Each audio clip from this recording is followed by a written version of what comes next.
Arthur, est-ce que cette idée de tradition, on la retrouve dans le milieu vidéoludique? Alors, non, et bah, fin de live, c'est bon, on remballe.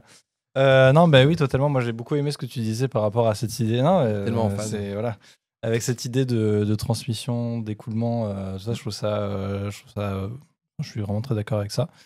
Moi, je me souviens de quand j'étais petit, je regardais mes frères jouer à Half-Life 2 et c'était vraiment ma première porte d'entrée aux jeux vidéo presque où je la regardais, j'avais vraiment envie de jouer. Je me disais, waouh, ça a l'air trop bien, t'as un fusil à pompe et tout.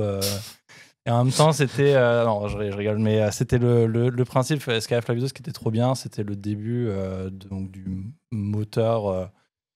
Du moteur de jeu où ça te permettait en fait de prendre des objets. Je vais reprendre une tasse, tous les objets, tu pouvais les prendre, les caisses, les machins, tout ça, et ils ont vraiment joué là-dessus. Où tu as même une arme, c'est le Gravity Gun, tu peux prendre et tu peux le lancer à une grande vitesse. Voilà.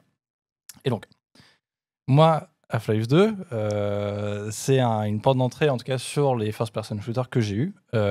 Mais je sais, la semaine dernière, j'ai été totalement possédé, j'avoue, je m'en excuse. Alors, on te lance sur ta chronique. C'était le début de ma chronique. Oui. C'est une très bonne transition. Allez, je fais un lancement officiel. Le Video Game Fact d'Arthur Yaquet. Voilà, merci. Du coup, la semaine dernière, j'ai totalement possédé par l'esprit de Doom. Je me suis dit, il faut jouer à Doom. Doom, c'est trop bien. Donc j'ai été pris d'un élan frénétique. Je me suis mis à crier que Doom, c'était retour. C'était le meilleur jeu. Doom... de la même manière que pour les jeux de From Software, n'avait pas de limite. Là, pour ma passion, n'avait pas de limite pour ce jeu-là. La franchise, elle s'est inventée, elle se réinvente encore aujourd'hui avec des nouvelles manières de jouer, prouvant que oui, comme l'annonce si bien le deuxième opus sorti en 2020, enfin le deuxième opus, l'opus sorti en 2020, Doom est éternel. Doom Eternal. Voilà. Mais du coup, alors, pourquoi un tel engouement ? Qu'est-ce qui s'est passé dans ma tête ? Pourquoi je suis autant possédé par ce jeu ? Pourquoi je ne peux pas m'en détacher ? Est-ce que c'est maladif ? Est-ce que c'est grave, docteur ? Oui. Non, alors non, moi je dis... Voilà, certains diront que les musiques de métal, l'esthétique mélangeant gothique et science-fiction, ainsi que l'exubérante violence présente dans ces jeux font de moi une cible facile. Ils auront peut-être raison. Voilà, c'est... Sauf qu'il n'y a pas que ça qui me pousse à tester les nouveaux opus et aussi à revenir de temps en temps sur les premiers titres des années 90. Je regarde en même temps les images où on en est. On arrive en 93. Ah oui, là, on est revenu en avant. Il faut revenir en arrière.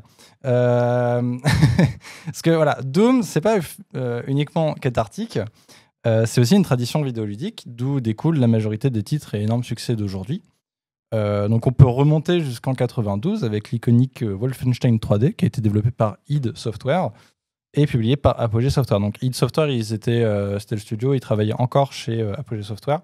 Quand ils commencent à travailler sur Doom, donc un an plus tard, ils décident de quitter l'éditeur pour autopublier leur jeu parce qu'ils se disent on a un truc de zinzin, faut le garder pour nous et comme ça on va se faire encore plus d'argent. Et c'est vraiment ça qu'ils se sont dit pour le coup. Donc du coup ils ont auto-publié Doom en 93. Donc le joueur il incarne, donc là on peut revenir sur l'image tout à l'heure, donc celle-là effectivement.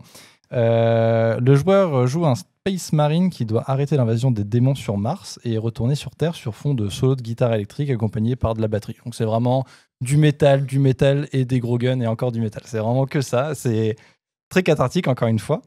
Donc le jeu, moi ce qui est intéressant, donc le jeu il sort en shareware, c'est-à-dire que ce qu'ils ont fait quand ils ont sorti le jeu, ils ont dit bon bah on sort ce jeu-là, vous pouvez télécharger le premier épisode, donc c'est sous format épisodique, 4 épisodes je crois. Vous pouvez télécharger complètement gratuitement le premier épisode. Si ça vous plaît, vous nous envoyez une lettre pour nous dire bah on veut acheter le jeu.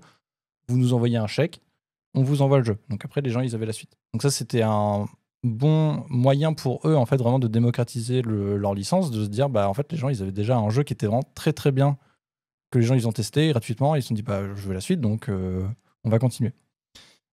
Et hop là. Donc je le rappelle, mais Wolfenstein 3D et Doom ce sont pas les premiers FPS. Il y en a eu d'autres, j'ai pas les noms parce qu'ils sont moins connus.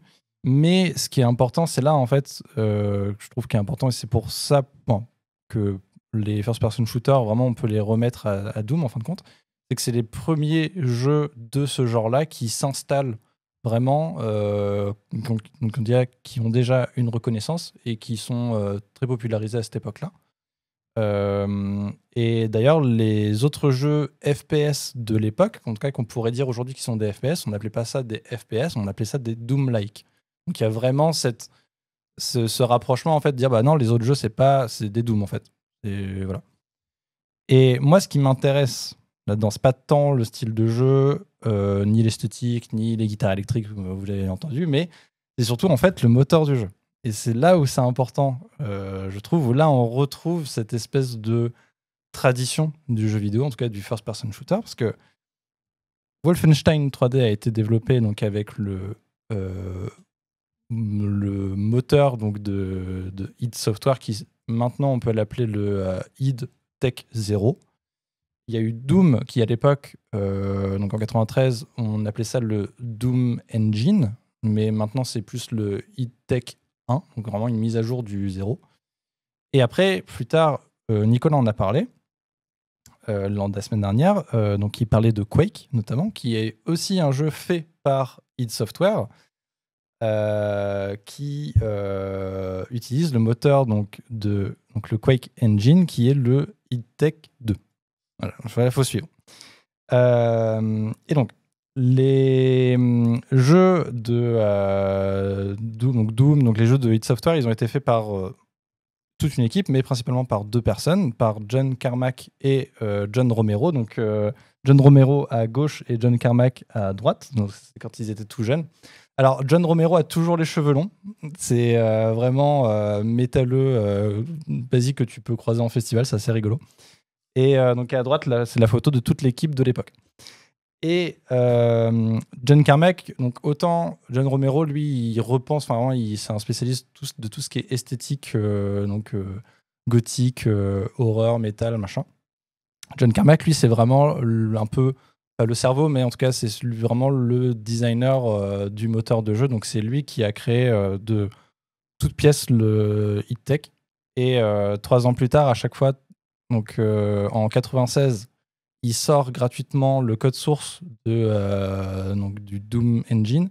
Et en 99, 3 ans après la sortie de Quake, il sort le code source du Quake Engine. Donc ça, il le met aux mains de tout le monde. Donc il dit, bon bah voilà, moi, je veux que les gens ils puissent utiliser en fait mon moteur de jeu pour après créer leur propre jeu. Et d'ailleurs, Doom, c'est vraiment le début, pas le début, mais en tout cas vraiment la grosse démocratisation de la modification de jeux vidéo. Et ainsi, en fait, on peut retrouver des jeux de tir à la première personne qui, aujourd'hui, sont des géants de l'industrie du jeu vidéo. Je pense à Counter-Strike, je pense à Call of Duty, tout ça. En fait, leur code source, tu peux le retracer à Doom et à Quake. Et notamment à partir du id Tech 2, Valve, il crée le Gold Source. Donc c'est un moteur de jeu qui, après, avec ça, ils vont créer le Source Engine et après le Source Engine 2. Donc on a Counter-Strike, on a Portal, on a Half-Life. Donc voilà, donc là vous avez tous les trucs. Donc id Tech 2 avec le code, donc c'est vraiment énorme, c'est gigantesque. Vous avez, et là donc dans les derniers, vous avez Apex Legends, Dota 2. Donc c'est vraiment en fait moi je trouve ça incroyable. C'est vraiment l'arbre généalogique en fait du moteur de jeu. Pour Call of Duty, vous avez la même chose à partir du id Tech 3. Call of Duty, donc c'est Activision. Pour le premier Call of Duty, utilise le id Tech 3 et à partir du Call of Duty 2, il crée un nouveau moteur, c'est le IW. Et ensuite, tous les autres Call of Duty maintenant, c'est le IW, donc il y a des itérations, nouvelles itérations jusqu'au 8 ou 9, je ne sais plus. Et vous avez, donc après, c'est l'image qui n'est totalement illisible parce que bon, bah voilà, c'est gigantesque, mais voilà, vous avez tout l'arbre généalogique justement du id Tech. Il y a une faute. Ouais, il y a une faute à la 3e ligne. Ouais. Alors, moi, je vous invite sur la page Wikipédia, vous regardez Quake Engine ou Doom Engine et vous avez vraiment tout le truc en fait. Et moi, du coup, voilà, je me pose cette question-là. En fin de compte, peut-être que vous pouvez me poser. Alors, pourquoi on pourrait jouer à Doom aujourd'hui ? C'est quoi l'intérêt de jouer à Doom ? Pourquoi ? C'est quoi l'intérêt de jouer à Doom aujourd'hui ? Très bonne question, Damien. Merci. Enlevez-moi la bouche. Voilà. Moi, je trouve qu'au-delà en fait, de son esthétique, Doom, c'est pour ça que j'ai un amour vraiment. Moi, j'ai un Doom, c'est un géant de l'histoire, en fait. Et je trouve que l'intérêt, il est là. C'est pas tant c'est dézinguer des zombies ou en tout cas des démons. Et bon, c'est peut-être un intérêt premier peut-être pour certains, mais moi, je vous invite à aller retester. Il c'est pas super cher. Vraiment, je suis pas payé par Bethesda pour vous dire ça, mais c'est 3 €. Moi, je vous conseille vraiment de jouer au Doom de 93, même à Wolfenstein 3D, si vous le souhaitez, vous pouvez le trouver gratuitement. Et gardez en tête, en fait, toutes ces choses-là, de vous dire, ok, d'accord, donc là, je joue à un jeu qui, en fait, à partir de ce moment-là, de 93, crée vraiment l'histoire, vraiment vidéoludique. Sans ça, on n'a pas Counter-Strike, on n'a pas Apex Legends, on n'a pas d'Overwatch. Et ça, c'est 3 quand même mastodontes de l'e-sport aujourd'hui, en tout cas du first-person shooter. Et en fin de compte, jouer à Doom en ayant en tête la grande famille de jeux qui s'est construite autour de ce jeu, cela vous permettra peut-être d'un peu plus apprécier le jeu vidéo d'aujourd'hui. Et on l'espère. Merci Arthur pour ce point sur l'importance de Doom dans la tradition des first-person shooters. Merci.